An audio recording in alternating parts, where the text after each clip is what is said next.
Assalamualaikum warahmatullahi wabarakatuh. Kami dari kelompok 7 mata pelajaran filsafat pendidikan Islam dengan tema filsafat ketuhanan dan relevansinya dengan pendidikan Islam.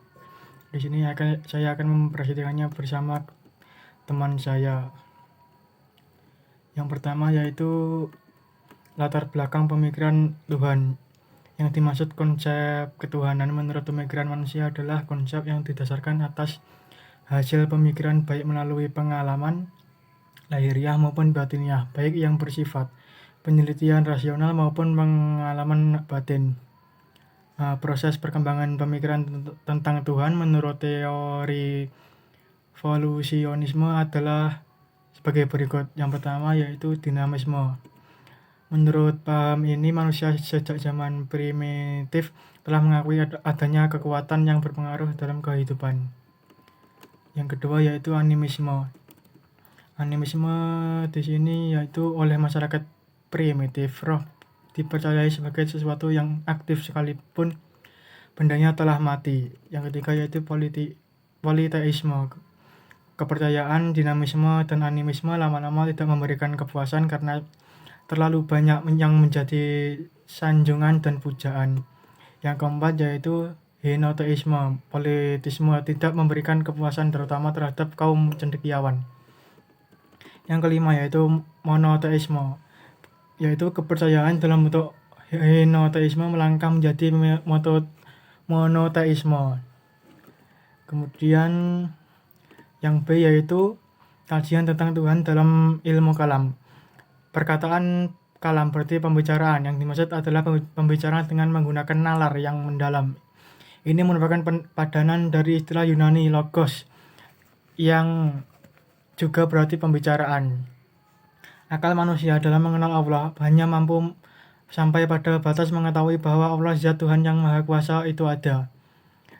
Menurut akal, keberadaan sesuatu itu dapat diamati, diteliti, dan dicapai oleh akal. Akal merupakan pemberian tertinggi dari Allah setelah iman atau hidayah. Yang C yaitu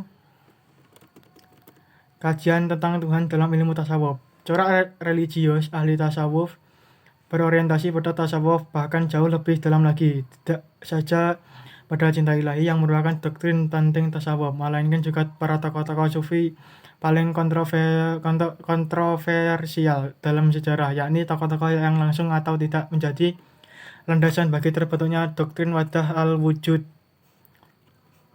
Asosiasi dengan dua tokoh ini menunjukkan dalam orientasi tokoh-tokoh sufi, bahkan pada para sufi yang sangat kontroversial karena pandangan mereka yang ekstrim tentang kesatuan wujud. Tuhan itu ada dan hadir di mana-mana di sekeliling kita dan juga di dalam tubuh kita. Seorang guru sufi Fakhruddin Iraqi juga berkomentar bahwa setiap makhluk mencerminkan kehadiran Tuhan yang tak terbatas, yaitu kemanapun kita berpaling di situ terdapat cermin Tuhan. Cukup sekian presentasi dari saya. Apabila ada kurang lebihnya saya mohon maaf dan akan dilanjutkan oleh teman saya. Wassalamualaikum warahmatullahi wabarakatuh. Assalamualaikum warahmatullahi wabarakatuh. Saya akan melanjutkan penjelasan materi makalah saya yang berjudul Filsafat Ketuhanan dan Relevansinya dengan Pendidikan Islam. Saya akan membahas bagian D dan E. Yang D yaitu kajian tentang Tuhan dalam filsafat. Tuhan dalam pendidikan merupakan sumber ilmu pengetahuan yang diaplikasikan lewat wahyunya yang berupa qauliyah dan hauniyah. Qauliyah yaitu nas Al-Quran dan hadis, sedangkan hauniyah yaitu alam semesta. Yang pertama, Tuhan sebagai dasar filsafat pendidikan Islam. Dimensi keimanan menjadi variabel utama dalam menjalankan pendidikan. Dasar utama manusia dalam pendidikan yaitu ketauhidan. Dengan demikian, tauhid yang dimaksud adalah tauhid yang transformatif dan aktual. Yang kedua, tujuan Tuhan sebagai filsafat pendidikan Islam. Tujuan merupakan suatu yang ingin dicapai seseorang atau kelompok, bahkan setelah melalui tahap-tahap dan proses yang panjang. Oleh karenanya, semangat ketauhidan sebagai tujuan pendidikan Islam akan terbentuknya suatu rumusan pendidikan yang baik, yaitu mensinergikan antara moral dan intelektual. Yang E. Hubungan keimanan kepada Tuhan dengan pendidikan Islam.